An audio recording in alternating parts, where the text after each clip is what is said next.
Hey everyone, welcome to a new episode of Splash Sisters. I'm Hana. And I'm Mev.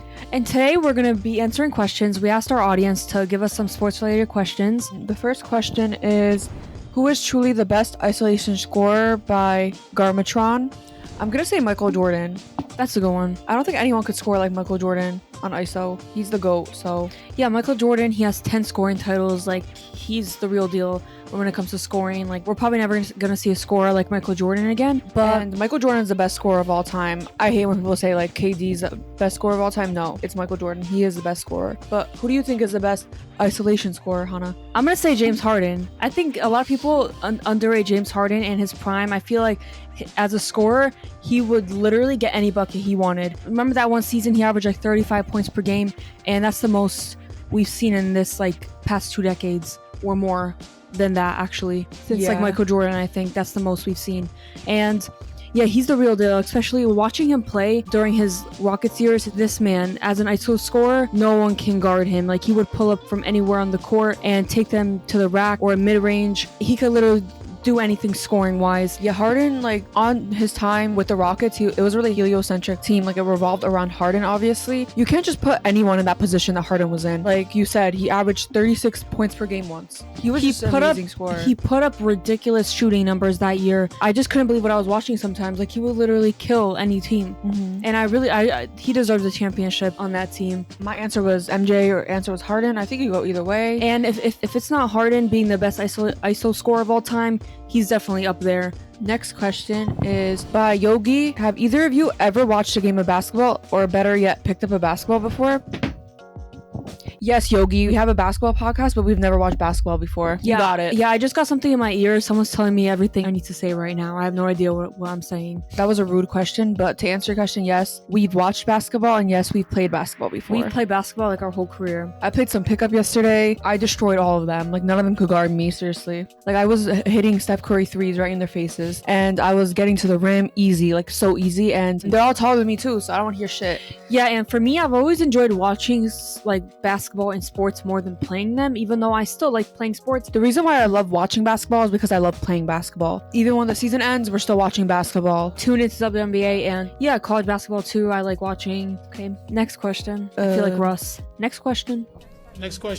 The next question is opinions on Ayton by Austin Shahid. So I don't know, because DeAndre Ayton might not be a top 10 player from his draft class, and that's literally sad because he was the first pick. And he was drafted over Luka Doncic, Trae Young, Jaren Jackson Jr., Marvin Bagley, Mikal Bridges, Jalen Brunson. It was a really bad pick, and I know he was dominant in college. They just wanted someone who's like proven in hoops, but at the same time, Luka was the most proven in hoops. Like, he was winning EuroLeague titles, was like leading teams when he was 15 years old to titles. And yeah, I still don't understand why Luka didn't go on. He was playing NBA players. Yeah, same. I don't know why people were hesitant on Luka, but I don't know if this is a rumor now, but I know the Kings didn't choose Luka. The GM he had beef with Luka's dad.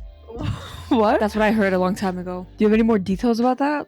No, I don't know exactly, but I think it is true. I think he had beef with Luka's dad, so he didn't pick him. I mean, I guess it's fate because the Mavs ended up getting Luka, and like they don't have anyone else, but like the Suns obviously have Booker. But honestly, I still feel like Ayton has like potential, and I think he can be really good. He just needs like a better environment and like a change of scenery, in my opinion. Kind of obvious that Ayton and Monty Williams don't like each other, so I guess they chose like Ayton over Monty Williams. They got rid of him. He doesn't have that like play style that differentiates himself from other centers in the league, you know? There isn't one thing DeAndre Ayton is great at. Like Mitchell Robinson, he at least has something great about him, his rebounding and his defense. And you could say something about most centers in the league, or most people in the league. There's one thing that they're great at. Superstars have multiple great things about them, but even role players, like a lot of players need to have that one great thing about them, but I just don't see that with DeAndre Ayton. It used to be like his defense, and even he could score. Not even. Yeah, so I think they're gonna have Ayton like another year to like prove himself. If not, he's probably gone. But his performance in the playoffs was actually disgusting though, against the Nuggets. Like, he wasn't even trying, honestly. He's just really soft, and like the Suns really need something else. I think they should move on from Ayton. Yeah, I think that it would be best for both sides. Next question by Orange Soda King. What are the chances that Jamal Murray is an all-star next season? Honestly, I think there's like a 99% chance Jamal Murray is an all-star next season, especially with how he's playing now. now, he's gonna have more hype around him, more noise. Yeah, even if he has like a normal season, I just think because of the bias, he's gonna be an I think all-star. coaches will definitely reward him, especially with how he's been playing in the playoffs. Even this year, he was great. Despite coming off the injury, he was still averaging like pretty good numbers and could have been an all-star as well as this year. He's just getting better and better, and he's healthy. So I think next year, I think he'll have his best statistical season, and I think he will be an all-star for sure. Okay, next question. By Music Thread Guy, if someone's gotta go on the Warriors next season, who's your pick? Honestly, they could send Poole and Draymond out of there. 2 peas in a pot. I think that whole kerfluffle in the beginning of the season where Draymond punched Jordan Poole, I think from then on that it ruined the Warriors season. And I don't know how to explain it, but it just did. Yeah, obviously you could sense like a uncomfortability on the court at times and off the bench too. They're still a good team. Like they strengthen their role players, strengthen their bench. And I think they should stick with Poole because I think Poole still has a lot of potential. I think Poole is still good. I think the Warriors should give Poole one more chance. He did have a really bad playoffs. I hate talking about the Warriors. Next question. Our last question.